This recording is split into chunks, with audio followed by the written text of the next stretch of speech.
Nataka tuweke msingi katika mafundisho ambayo kwa neema ya Mungu naamini nitafundisha sana.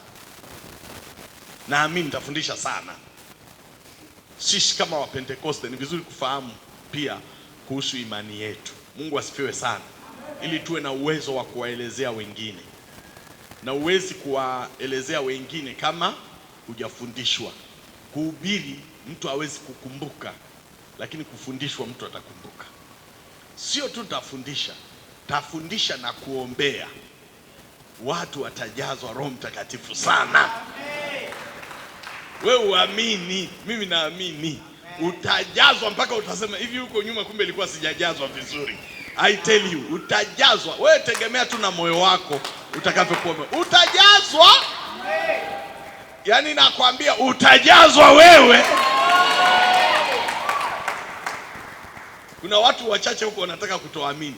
Nawaambia nyie mtajazwa, hamtaamini. Kwa nini? Mungu anamwaga Roho wake katika siku za mwisho. Na watu wanazidi kutiwa nguvu kubwa sana. Na hii ni mambo ambayo nimehakikishwa na Bwana. Hawezi kutuacha. Sisi sio watenda dhambi. Sisi tumebarikiwa. Roho atakuja juu yetu. Amina, amina. Nataka tuzungumzie tunapojiandaa kupokea Pentekoste yetu, tunapaswa kufanya mambo gani? Au tunapojiandaa. Tunaposema kujiandaa, maana yake Pentekoste kwa kalenda ya kibiblia ni Jumapili. Ndio itakuwa siku ya 50 kutoka Pasaka, yani siku ya asubuhi ya Jumapili ya kufufuka kwake Bwana Yesu.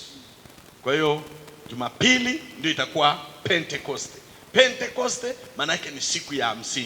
Siku ya 50 kutoka wapi? Kutoka kufufuka kwa Bwana Yesu. Amina. Amina. Amina.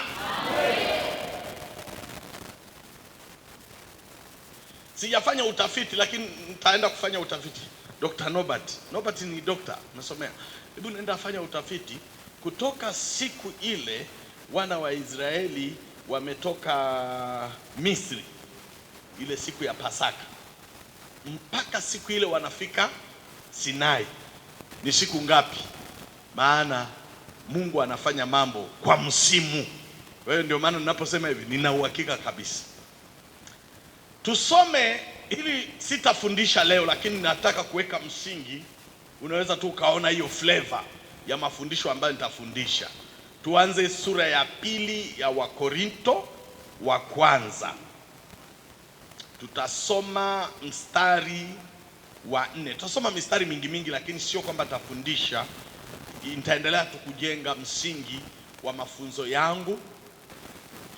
Tusome katika Wakorinto wa pili sura ya Wakorinto wa kwanza sura ya 2 mstari wa 4 na kuendelea. Inasema hivi: na neno langu na kuhubiri kwangu hakukuwa kwa maneno ya hekima yenye kushawishi akili za watu. Hapana. Bali kwa dalili za Roho na nguvu. Sema Roho na nguvu.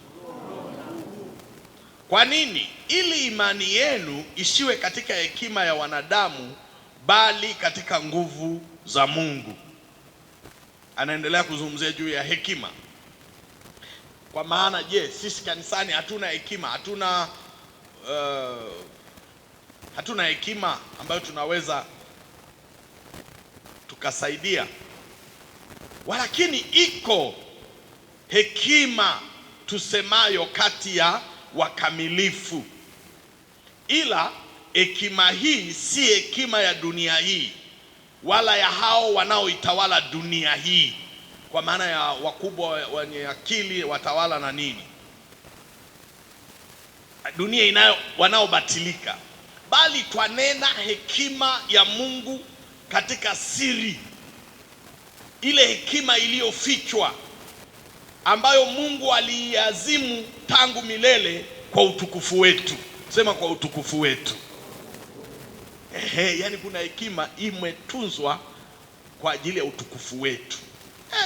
Mambo ya ajabu sana, ambaye wenye kuitawala dunia hii hawaijui hata mmoja. Kwa maana kama unaitawala dunia hii ukiwa Yesu si Bwana na Mwokozi, ukweli hekima hii utakuwa hunayo. Lakini kama Yesu ni Bwana ni Mwokozi, hata kama ukiwa mkuu bado unaweza kuwa nayo. Maana kama wangelijua wasingalimsulubisha Bwana wa utukufu. Lakini kama ilivyoandikwa, mambo ambayo jicho halikuyaona wala sikio halikuyasikia wala hayakuingia katika moyo wa mwanadamu, mambo ambayo Mungu aliwaandalia wampendao. Wampendao ni kanisa, watu waliooshwa kwa damu ya Yesu. Lakini Mungu ametufunulia sisi kwa Roho. Sema kwa Roho. Sema ametufunulia kwa Roho. Kwa nini? Maana Roho uchunguza yote. Ukikuta roho ya namna hiyo ni Roho Mtakatifu. Sawa jamani? Ni Roho Mtakatifu, ni ara kubwa, Roho ya Mungu, maana yake ni Mungu. Maana Roho uchunguza yote, hata nini? Mafumbo ya Mungu. Kuna mambo yamefumbwa, yamefunikwa, lakini Roho kazi yake ni kuyafunua. Amina. Amina. Maana ni nani katika binadamu ajuaye mambo ya binadamu ila Roho? Unaiona hiyo roho imeandikwa kwa ara, roho ya binadamu iliyo ndani yake. Vivyo hivyo na mambo ya Mungu hakuna ayafahamuye ila nani? Roho wa Mungu. Unaweza kuona operation ya roho kabla hata sijaanza kufundisha.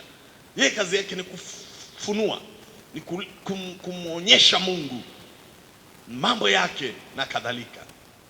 Lakini sisi hatukupokea roho ara kubwa au ndogo jamani. Nani hapa amepokea roho ya dunia? Hamuna. Hatukupokea roho ya dunia, bali nani jamani? Roho wa nani?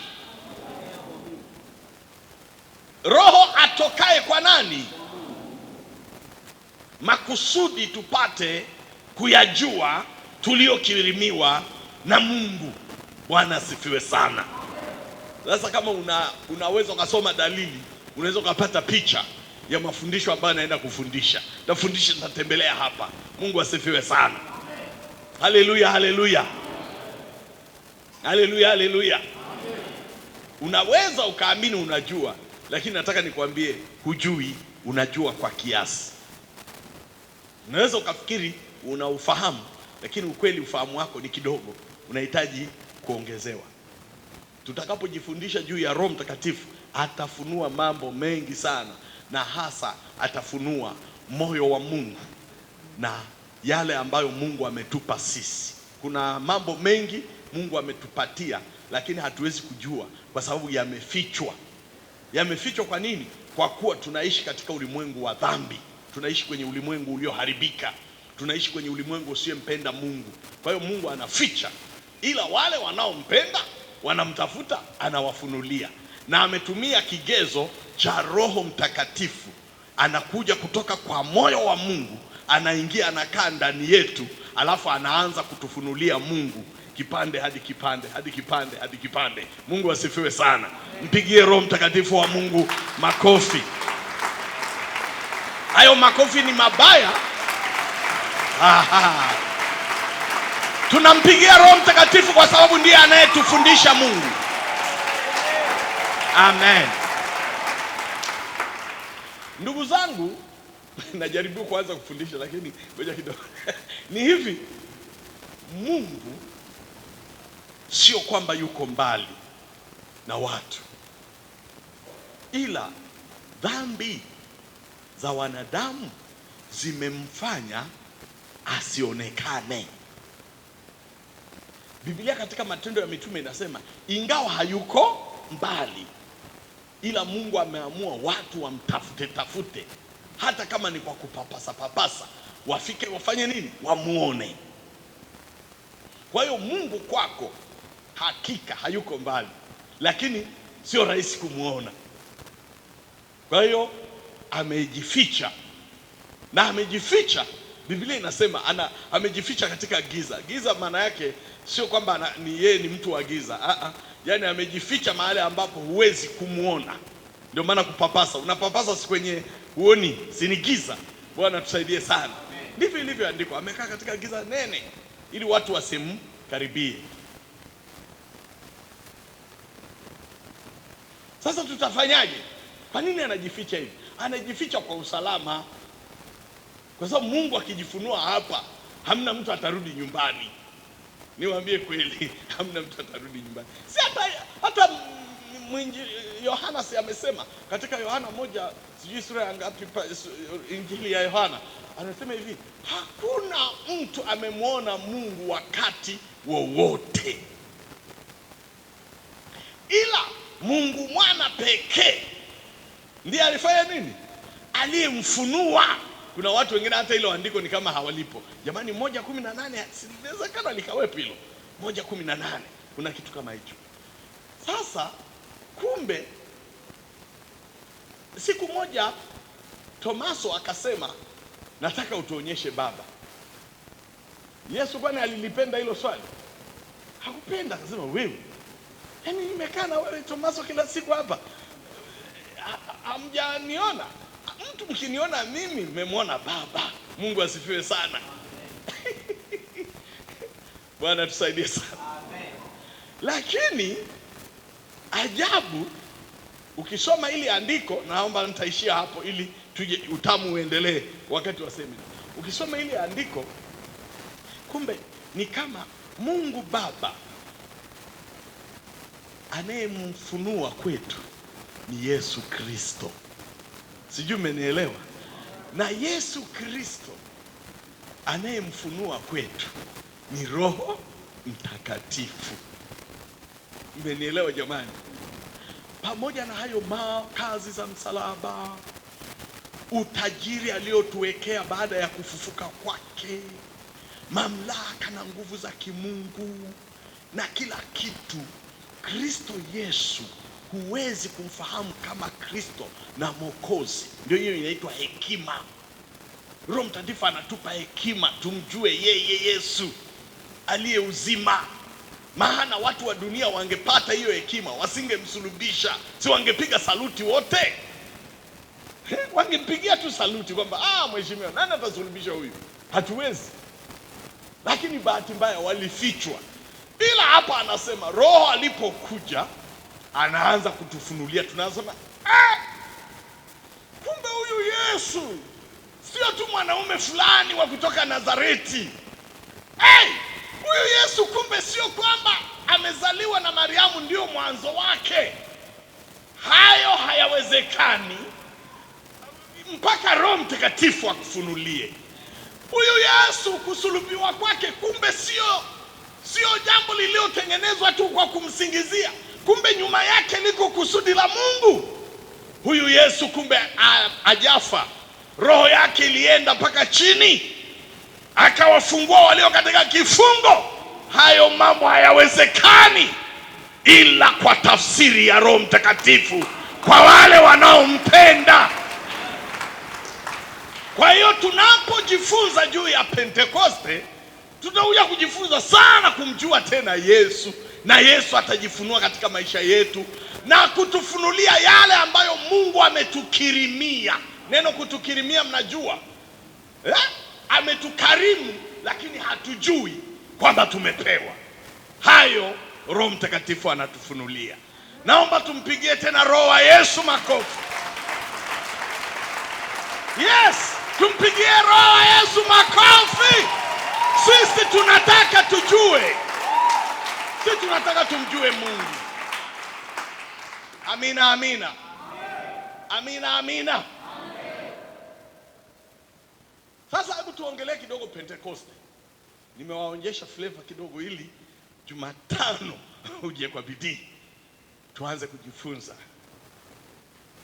kuhusu, na sana tutakuwa tunazungumzia kufunuliwa au revelation, to unveil, yani ipo lakini haijafunuliwa kwako. Kadri unavyozidi kukaribia Roho Mtakatifu anazidi kufunua, anazidi kufunua, anazidi kufunua. Mungu asifiwe sana. Unajua, kubali usikubali, kama hujafunuliwa vilivyo juu ya Yesu, huwezi kubali kusulubiwa. Sio kusulubiwa, hata kukata kiwembe, kukatwa tu na kiwembe, wakuchune tu kidole hiki. Kama hujamjua Yesu utakubali? Mtanichuna ya nini bwana? Niacheni. Mtu mwenyewe ni wa zamani, amepita, nije nichunwe kidole changu. Lakini ukifunuliwa juu ya Mungu, unasema uweni tu, kwa sababu yeye ndio uzima. Yaani wanakata, unatumbukia wenye uzima upande wa pili. Hayo ni mambo mpaka Mungu mwenyewe afunue. Naomba Roho Mtakatifu atufunulie, tumjue Yesu katika wiki hii zaidi ya miaka iliyopita. Amina. Sasa Pentekoste, ukisikia neno Pentekoste, najua mnafahamu ni sikukuu, lakini Pentekoste ni moja ya sikukuu za zamani. Inatanguliwa na Pasaka, lakini yenyewe ni ya zamani sana pamoja na Pasaka. Katika Biblia ukisoma katika Kutoka sura ya 23, sasa ndio nataka nikupe picha kwani tunasherekea Pentekoste. Pentekoste imeagizwa kwamba mtaniwekea sikukuu 3 ambazo watu watakuwa wanakusanyika kila mwaka mara 3.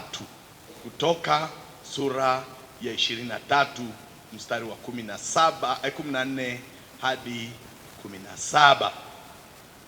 Ya nisome ili maana wa Pentekoste pia usiposoma maandiko wanaona kama unabunibuni. 23 inasema ili ikusaidie wewe hata unapojifunza. Mara 3 kila mwaka utaniwekea sikukuu. Utaiweka sikukuu ya mikate isiyotiwa chachu. Sawa Si sawa? Na hii utakula mikate isiyotiwa chachu muda wa siku 7 kama nilivyokuagiza. Na wakati uliowekwa ni mwezi Abibu, kwa maana mwezi wa kwanza ule uliotoka Misri. Wala hapana mtu atakayeonekana mbele yangu na mikono mitupu. Tena sikukuu ya mavuno ambayo sasa ndiyo Pentekoste. Hayo malimbuko waume wako wote watahudhuria. Kwa hiyo kulikuwa na sikukuu 3. Nyingine haijatajwa lakini imetajwa mistari ya mbele. Kulikuwa na sikukuu ya Pasaka ambayo ndio sikukuu ya mikate isiyotiwa chachu, sikukuu ya mwanzo. Alafu sikukuu ya pili ilikuwa ni sikukuu ya mavuno. Alafu sikukuu ya 3 ilikuwa inasherekewa kati ya mwezi wa 9, ilikuwa ni sikukuu ya vibanda. Bwana tusaidie sana. Tuko pamoja jamani? Na kila sikukuu zilikuwa zinaadhimisha kwa kumbukumbu ya jambo mahususi. Hapa nazungumzia katika Agano la Kale. Kila sikukuu zilikuwa na maana. Pasaka walikuwa wanaadhimisha kutolewa kwa wana wa Israeli kutoka Misri. Kwa hiyo hata namna ya ibada zilivyokuwa zinafanyika zilikuwa zinaadhimisha na kufanya mambo yanayokumbusha tukio maalum ambalo Mungu alifanya. Bwana tusaidie sana. Bwana tusaidie sana. Sikukuu ya mavuno ni kweli walikuwa wanakuja kumshukuru Mungu, lakini ilikuwa ni sikukuu ya kukumbuka Mungu alivyowatendea kwa kushuka katika mlima Sinai. Bwana tusaidie sana.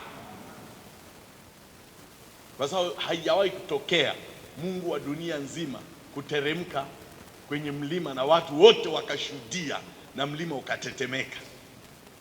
Ni miaka mengi sana jamani yamepita. Ndugu zangu, nawaambia kweli, si ongezi, sitaki exaggerate, maana haisaidii. Unajua watu wengi wanafikiria ukisema jambo kwa sababu pengine unawasimulia watu hawajafika, unaongeza. Sitaki kuongeza. Nashuhudia wazi, mimi nimejazwa Roho Mtakatifu. Ninajua Roho alivyo na uwepo wake na ufahamu. Mimi nimejazwa Roho Mtakatifu nikiwa na siku moja ya Ukristo. Nilitembea na Ukristo bila kujazwa Roho Mtakatifu siku moja. Siku ya pili yake usiku kwenye saa 3 nikawa nimejazwa Roho Mtakatifu. So I know, najua Roho anapokuja na uweza wake unavyokuja. Mwaka jana mwishoni tulipoenda Israeli, mlima Sinai uko Misri, mpakani kabla hujaingia Israeli kiutawala, mipaka ya sasa hivi. Nawaambia kweli nilihangaika sana. Muulize mchungaji William, ndio tulihangaika. Sisi ndio tulipanda kwa miguu. Wengine walijikaza wakapanda mnyama fulani anaitwa ngamia, yana sura mbaya. Mimi sikuyataka kwa sababu lirefu, utafikiri umekaa juu ya hiyo speaker. Siwezi. Alafu kuna mawe, maana hilo barabara ya wa Misri ni chafu. Ingekuwa Israeli nafuu wangeweka lami. Mimi nikaogopa kupanda hilo. Kwa hiyo tuliteseka na mchungaji wa Nobati pamoja na mzee Ngasa, sisi wa FPCT wazee watatu. Mama alitaka kujikaza akashindwa, uzalendo kamshinda. Ule mlima sio mchezo, ni mlima kweli. Sasa lakini mimi niliazimia kwamba kama watu wanaunga azimio la Arusha wanapanda mpaka Kilimanjaro ana hawapati kitu, simi niunge azimio la Sinai kwa sababu mimi ni Mpentekoste. Nataka nijazwe Roho Mtakatifu tena pale Mungu aliposhusha. Kwa hiyo nilipanda kwa mateso. Nakwambia nilipofika pale juu ndio naeleza hiyo. Yaani nilipofika tu kwenye mlima hivi nikakuta wengine wametangulia wakasema, Askofu Muna ameweza. Nilipigwa power. Na kueleza kweli nilipigwa power sijawahi kuona. Nikaanza kunena kwa lugha, siongei na mtu tena. Nimeshachanganyikiwa, nguvu ya ajabu. Roho anashuka, sio kawaida. Sio kawaida, sio maneno. Na kueleza kweli, nenda na wewe utanishuhudia. Nikakuta mke wangu alikuwa ametangulia, amelengea kabisa, hata tushuhudia yeye mwenyewe. Yuko hoi, anatetemeka, yuko namna hii. Kuna power, nguvu ya Mungu ilishuka kwenye ule mlima miaka zamani, lakini nguvu ya Mungu ni zaidi ya umeme. Zile currents bado ziko pale. Mtu wa rohoni akienda haubaki salama, unapigwa power. Haleluya! Sio maneno, sio tunaongea maneno. You just go there. Simwende mshuhudie. Lakini kabla kwenda huko mpunguze shukurani. Shukurani inaweza kukuzuia. Hawapandagi wote kule. Ni neema ya Bwana tu inatusaidia. Amina. Amen. Na ninajua kama mimi ningekulia humu mjini nisingeweza. Hizi shukurani za kupatia mjini hazina shida. Kumbe mwili una akili. Nilipoanza kuingia kwenye mateso, ikarivasi maisha yangu ya zamani ya kutembea kwa miguu. Si ndio nikatoboa. Ningezaliwa mjini na kuambia mimi nisingetoboa. Huo mlima ilikuwa sio rahisi. Bwana tusaidie sana. Amen. Haleluya. Kwa hiyo walisherekea kukumbuka mavuno. Na ajabu kukumbuka kushuka kwa Roho, kushuka kwa Mungu katika mlima wa Sinai kwa ishara, matikisiko, moto na moshi. Yaani pakafanyika vile vile tu kama ambavyo imetabiriwa na nabii. Ila wanasema cha ajabu, hawakuelewa kwa nini walikuwa wanasherekea pia kwa mavuno ya ngano, kwa sababu walikuwa wanamshukuru Mungu kwa mavuno. Eti siku ya Pentekoste kule hekaluni wanapeleka ngano kuzitikisa kama shukurani kwenye nyumba gorofa ile. Si wakavuna watu 1000 ngapi jamani walitubu? 3000. Kwa hiyo unabii ukatimia. Pentekoste ni mavuno, yalivunwa mavuno ya roho za watu zaidi ya 3000. Tumpigie Roho Mtakatifu makofi tena. Siku nyingine tutasimulia, hata nikisimulia mwakani nikipata nafasi tutarudia tu. Siku nyingine ambayo inasherekewa ni sikukuu ya baadaye, inaitwa sikukuu ya vibanda. Sikukuu ya vibanda walikuwa wanasherekea nini? Walikuwa wanasherekea makazi ya muda, maisha ya kuishi jangwani kwa miaka 40. Kwa hiyo walipovuka na kuingia nchi ya ahadi, si ndio kwa wakaanza kujenga nyumba, wakaweka msingi na kila kitu. Wakasema hatuwezi kusahau, kuna muujiza mkubwa Mungu amefanya. Hebu ikifika tarehe mwisho wa mwaka tukutane, alafu tutoke kwenye nyumba zetu, tuje tujenge, tutengeneze vihema na wanafunga na majani namna hii, nyumba za muda. Na maana yake nini? Inakumbusha ya kwamba maisha yetu katika mwili ni makazi ya muda, tunapita. Siku moja tutabadilishiwa ili tupate kao lidumulo, kao tutakalokaa milele na milele. Na ndio maana unashangaa nyakati kama hizo Wakristo wamejikuta wanasherekea sikukuu 3, na sikukuu ya 3 ni sikukuu ya Yesu Kristo kuzaliwa, yani kuchukua mwili. Hakukaa na mwili muda mrefu, ilikuwa ni kibanda tu cha muda. Akikamilisha kusudi la Mungu, avua huo mwili, anachukua mwili wa utukufu. Haleluya! Kwa hiyo hata tunaposherehekea Krismasi msijisikie vibaya sana.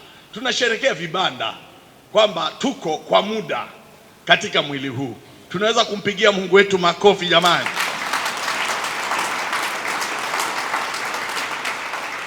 Sikukuu ya Pentekoste huwezi kuikuta katika Agano la Kale kwa sababu ya tafsiri.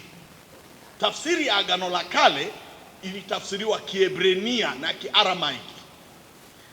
Tafsiri ya Agano Jipya ndio utaipata kwa sababu hilo neno ni la Kigiriki. Pentekoste maana yake siku 50. Kwa hiyo katika Agano la Kale ndio utapata sikukuu ya mavuno na vitu vingine kama hivyo. Amina. Amina. Je,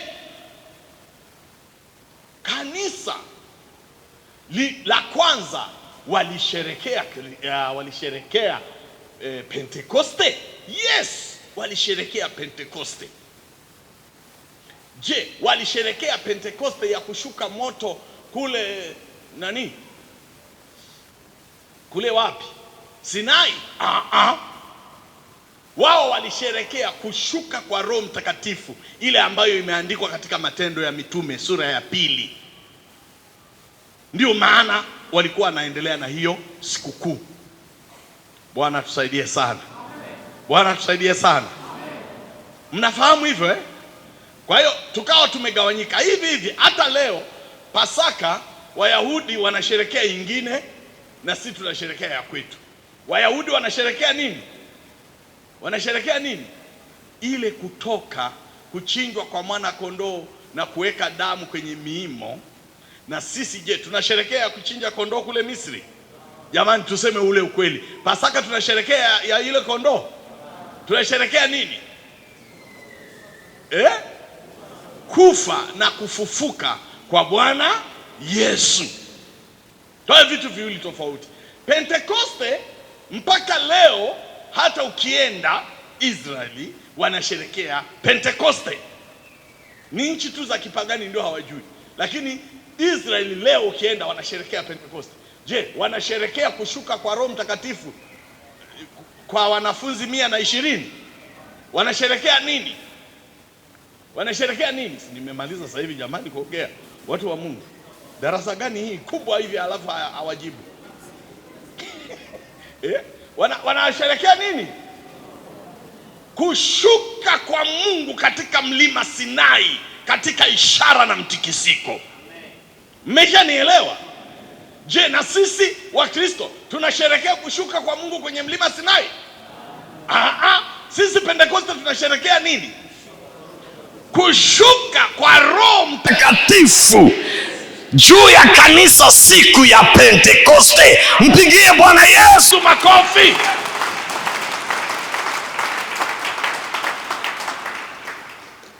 Wangapi wanapata picha inayoeleza? Kwa hiyo ukipata picha hiyo itakusaidia ili usijichanganye.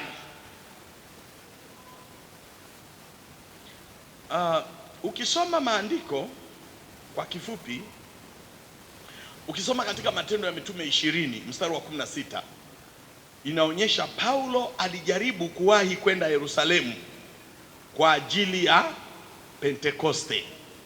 Imeandikwa hivi, akasema hakupita Efeso, maana hakutaka kubaki Asia, kwa maana alikuwa anawahi Pentekoste Yerusalemu. Alimiss kwenda Pentekoste. Maana yake hii ni miaka mingi hapo baadaye hawakuacha kusherekea Pentekoste. Bwana tusaidie sana. Wale wanaong'ang'aniza Agano la Kale watasema si ndio maana anaenda Yerusalemu, maana ndiko Yerusalemu watu walikuwa wanasherekea Pentekoste. Mungu asifiwe, ametupa kaakiba. Haleluya. Wakorinto wa kwanza sura ya 16 mstari wa 8 anasema, nitakaa Efeso hata wakati wa Pentekoste. Hiyo nyingine alipita Efeso, lakini hii anasema nitabaki Efeso nikisubiria nini? Nisubirie Pentekoste. Maana yake kanisa la wakati wa mitume hawakudharau sikukuu ya Pentekoste. Ilikuwa ni moja ya sikukuu muhimu katika kanisa. Nataka niseme kweli, wa Pentekoste tuna wajibu wa kuamsha tena jamii. Tupige makelele, tunene kwa lugha, tuweke mikono juu ya wagonjwa nao wapate afya, tuweke mikono juu ya vijana wetu wanene kwa lugha mpya, tuimbe na kushangilia mpaka dunia ijue huu ni msimu wa nini jamani? Simseme kwa nguvu, huu ni msimu wa nini? Kwa sababu sisi kwanza kwa kuitwa wa Pentekoste, hii ni sikukuu yetu, tunalegea tu. Sasa kuna madhehebu ambayo hata hayajiiti ya Kipentekoste, lakini wanaadhimisha Pentekoste. Nenda kwenye makanisa ya Wakristo wanaotunza kumbukumbu, alafu unashangaa eti kanisa la Kipentekoste hata halina habari. Nafuu hata siku hizi tumepiga kelele. Namshukuru sana mzee Batenzi, alisisitiza sana haya mambo ya Pentekoste. FPCT sasa hivi uamsho ni mkubwa. Na sio tu FPCT, CPCT pia. Unajua mzee Batenzi, Mungu alimpa neema, aliwahi kuwa kiongozi wa CPCT. Amechochea huko, jamani tushereke. Kwa hiyo sasa hivi uliza makanisa yote ya Kipentekoste, wana mambo wanafanya sasa hivi, sio kama miaka ya nyuma. Mimi ninajua, ninasema hivyo kwa sababu mimi hapa tumeanza kimama, tulikuwa tunahangaika, hata watu wengine hawana habari. Wengine hata Jumapili wanapitiwa, kama wachungaji ambao hata hawasomi. Jumapili anapitiwa kabisa, anafundisha tu fundisha upendo au kitu gani tu ambaye haipo kabisa. Bwana tusaidie sana. Nyie hapa mtaimba Pentekoste, hata kama mpendi mnaimba hivyo tu, mtajikaza. Msipoimba nyinyi, wengine wataimba. Mpentekoste ambaye hajui hata hii ni wiki ya Pentekoste nina mashaka. Mpentekoste ambaye anaambiwa njoni tuombe na haji maana haoni umuhimu, nina mashaka. Either upentekoste umepungua au hajui faida ya upentekoste. Tunahitaji kusherekea hii sikukuu tena kuiadhimisha. Kwa kweli nazungumzia maandalizi ninapokaribia, nataka niseme mambo yafuatayo. Kama ilivyo Pasaka. Si mnajua kuna kitu kinaitwa maandalio ya Pasaka. Si mnafahamu maandalio ya Pasaka. Maandalio ya Pasaka yalikuwa yana involve vitu vingi. Yalikuwa yanahusisha kusafisha na kuondoa chachu yote. Yalikuwa yanahakikisha mikate inatengenezwa isiyotiwa chachu, yalikuwa yanahakikisha watu wanakula mboga za uchungu, hamna kula starehe tena vya sukari wala asali, haikuruhusiwa kabisa katika nyumba na kadhalika na kadhalika. Si sawa jamani? Ni nyinyi wa Pentekoste tu ndio wabishi. Wakati wa Kwaresima bado mnabanika minyama. Nini tunasherehekea Kwaresima? Kwaresima huku unavuta mishikaki namna hii wewe. Sasa ikifika hata Pentekoste yenu tena hamsherekei. Bwana tusaidie sana. Ni ubishi tu. Kwa sababu mapokeo ya zamani ilikuwa ukila nyama wakati wa Kwaresima au siku ya Ijumaa Kuu ni kwamba unamla Yesu kabisa. Kwa hiyo watu walikuwa hawafanyi vitu kama hivi. Lakini hata Pentekoste, ingawa haijaandikwa maandalio ya Pentekoste, lakini hii ni sikukuu kubwa, ilikuwa na aina yake ya kuandaa ili kupokea Pentekoste. Mungu asifiwe sana. Haleluya. Haleluya. Pentekoste maandalio yake yalikuwa na maana, kwa sababu ukisoma hata ile Pentekoste ya kwanza ya mlima Sinai ilikuwa na aina ya maandalizi. Hebu tusome Kutoka sura ya 19. Hebu tusome 19 kutoka mstari wa 9. Inasema hivi: Bwana akamwambia Musa, tazama mimi naja kwako katika wingu zito, ili watu hawa wasikie nitakaposema nao wapate kukuamini wewe, nawe hata milele. Musa akamwambia Bwana hayo maneno ya watu. Bwana akamwambia Musa, enenda kwa watu hawa. Wafanye nini? Ukawatakase leo na kesho, wakazifue nguo zao, wawe tayari kwa siku ya ngapi? Ya 3. Maana siku ya 3 Bwana atashuka katika mlima wa Sinai machoni pa watu hawa wote. Mungu asifiwe sana. Mimi nachukua kama aina ya maandalizi kabla hatujakutana na Pentekoste yetu. Mimi naichukulia hivi. Mungu alipotaka kushuka katika mlima, hatuna muda tu, ungesoma, vilifanyika preparation nyingi sana. Moja ya preparation ilikuwa kuandaa psychology, yaani watu wajue kwamba kuna kitu kinaenda kutokea. Roho Mtakatifu ambaye ndiye Mungu hashtukizi. Roho Mtakatifu, kwa sababu sisi tuna akili, hawezi kukuvamia. Ndio maana mimi nakataa kabisa mtu anayetembea barabarani alafu anawakuta watu wanaendelea kunywa bia zao hapa, anasema vipi, mnataka power of God? Anasema leta, alafu anawapiza wanaanguka na machupa ya bia. Mimi nakataa. Wangapi wanakataa kama mimi? Mimi nakataa. Hiyo sio roho ya Mungu. Wewe unagawia tu hata kwa walevi. Hiyo sio roho ya Mungu. Hapana. Huyo sio Roho Mtakatifu. Sio kwamba anaogopa bia. Huwezi kupokea Roho Mtakatifu pasipo saikolojia yako kuandaliwa. Lazima uandaliwe. Uwe na upeo, uwe unajua. Kwa hiyo ndio maana ya kusema njoni tuombe. Sio kwamba hamjajazwa. Usifikirie tuliokuja hatujajazwa.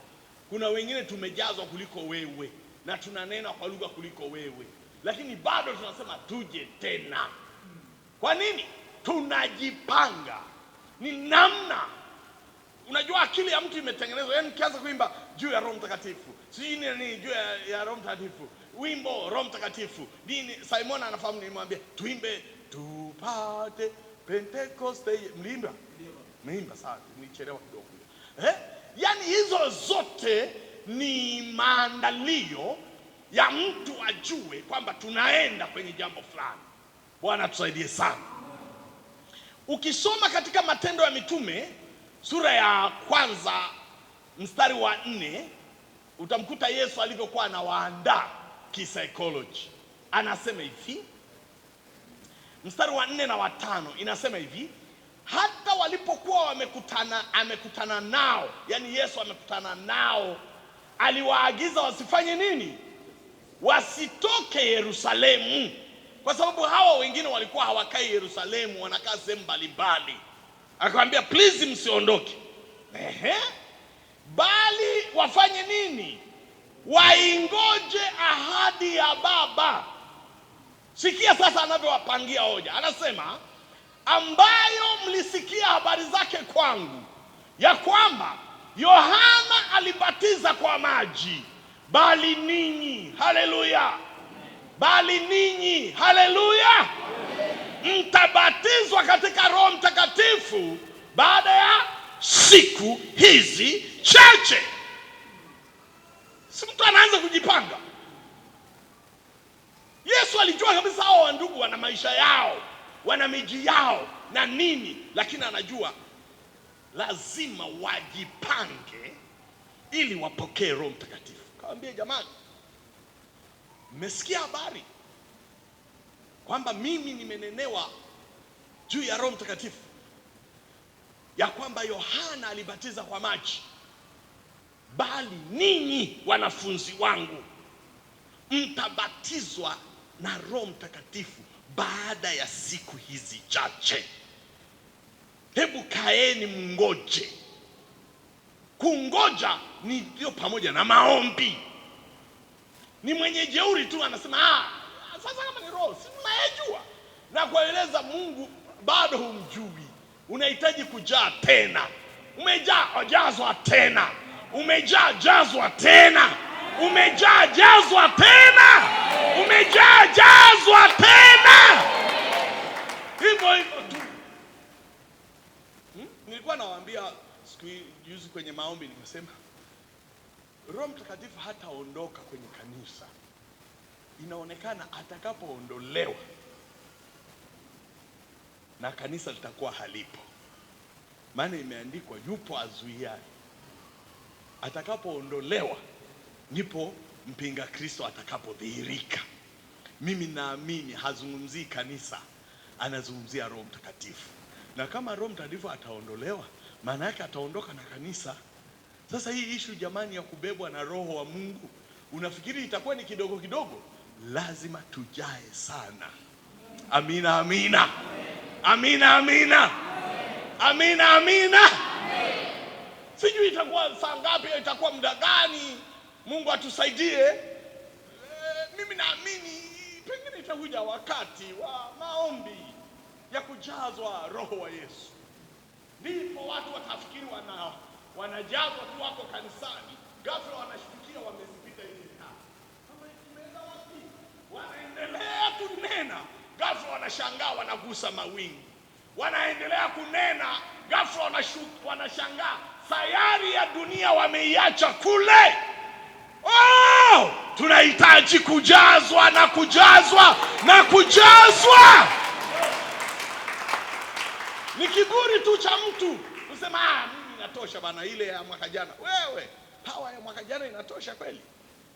Ikiwa mafuta kwenye magari tunajaza kila wiki. Na hasa wale wabahiri ambaye mpaka yani gari inatoa mwanga. Ndugu ya tajiri, niwekee. Unaniambia hamna bei ya mafuta, ujui Irani. Paka gari inalia ndio anakimbia. Hayo sio maisha mazuri. Bwana tusaidie sana. Unafikiri kiroho ni kama gari yako? Heri ni wahubiri, maana mmesha kuona vigari wengi. wewe ni mbahili sana, kiroho hujazwi. Yona na gari nayo huijazwi. Bwana fikiri ni maisha. Bwana tusaidie sana. Hiyo ni moja ya kujiandaa. Tunapozungumzia Pentekoste maana yake tunazungumzia kujiandaa pia kisaikolojia, kwamba Roho Mtakatifu yupo. Sasa hii ina involve vitu vingi, hata kuongea. Tusiache kuongea juu ya Pentekoste, tusiache kuongea juu ya Roho Mtakatifu, karama zake na nini, kwa sababu tabia ya Roho, mnavyoongea anazidi kuwa karibu na ninyi, msipomtaja anakuwa mbali. Nitafundisha sana huko, nishafundisha hata hapa, niwahi kufundisha mwaka fulani, nikasema hivi, Roho ni roho, isipokuwa huyu Roho ni ara kubwa, ni wa Mungu, lakini ana tabia zingine, element. Sio kwamba amechukua kwenye roho zenye ara ndogo, ni ara ndogo ndio amechukua kwenye ara kubwa. Kwa maneno mengine, hata roho za mizimu ziko hivyo hivyo. Msiposimulia mambo ya mizimu yanaisha. Sijui kama mnajua hiyo. Zamani watu walikuwa wanaona mizimu. Kwa nini? Mabibi walikuwa ni wahubiri wa mizimu, wanatuambia natokea mzimu una mdomo mpana kama mlango, alafu sisi tunaitikia hedi. Mzimu anaanza kujiandaa, mara anatoa ulimi, unasema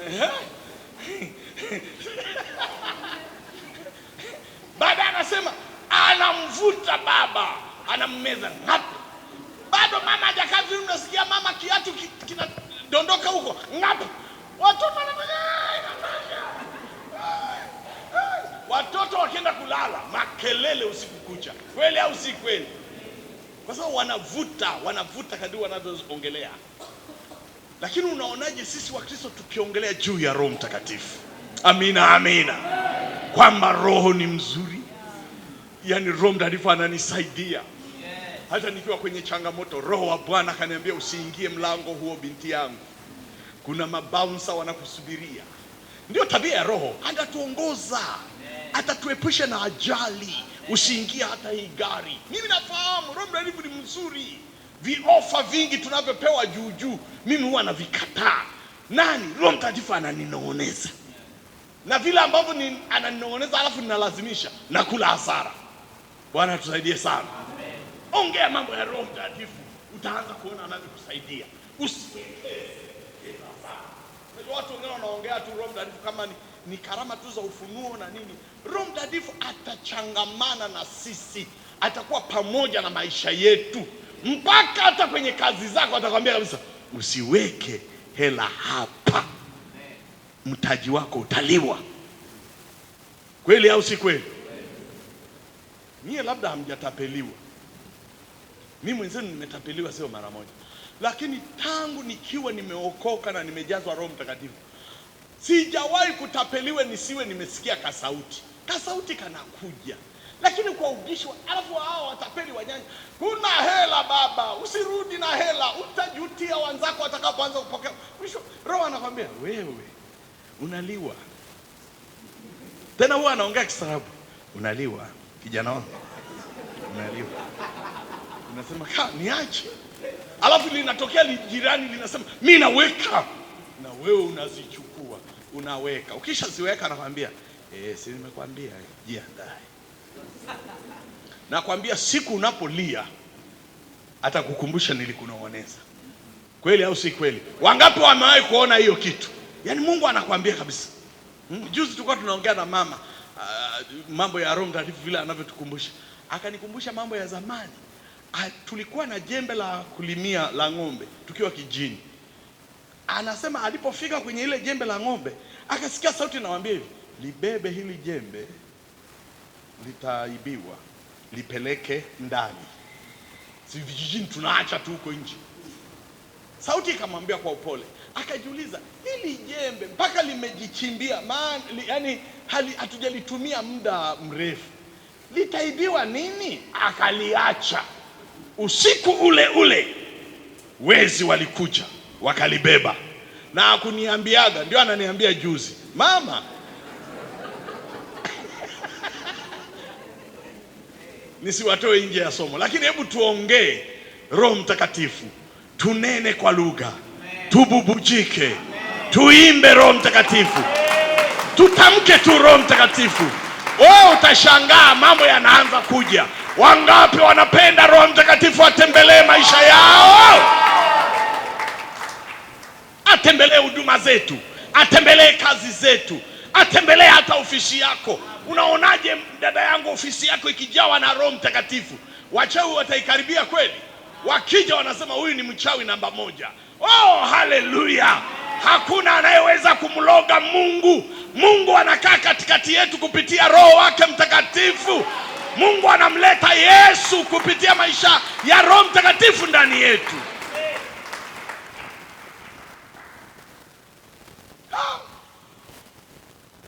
Haya bwana, mambo yameisha. Lakini ingine ndio hiyo kujitakasa. Akawaambia wafue nguo zao, wawe safi. Kujitakasa. Na ukisoma hapo chini, na kujitenga na ubaya. Akaweka fence, kamba kuzuia watu wasije wakakaribia, ili wajitenge na mabaya. Imeandikwa hivi, jitengeni, tokeni kati yao mkatengwe nao, msiguse kitu kilicho kichafu, nami nitawakaribisha, mtakuwa wana wangu wa kiume na wa kike. Kwa hiyo wakati wa kujiandaa na Pentekoste lazima pia tuwe safi. Simaanishi kwamba siku zingine tufanye uchafu, lakini ukweli, huwezi kuendelea na maisha yako mabaya, maisha ya hovyo. Mimi nashangaa tu, kuna watu wengine unakuja kwenye hii kanisa bado unaishi maisha hovyo. Mwingine sio anakunywa mipombe, mwingine utakutana na Roho Mtakatifu. Wewe ni msindikizaji. Mzee, hii tutakuachia hii jengo, utafaidi wewe peke yako. Una akili mbaya sana wewe. Usiguse kilicho kichafu. Hiyo ni principle ya muhimu sana, ili mtu atembee na Roho Mtakatifu. Haleluya, haleluya, haleluya, haleluya. Lakini pia kuomba kwa pamoja. Ukisoma Matendo ya Mitume 1:14, hawa wote walidumu katika kuomba, akiwepo hata na Mariamu mama yake na Yesu. Ndio maana tunasema tujitakase, tuandae kupokea. Na kuambia Jumapili hapa moto utawaka.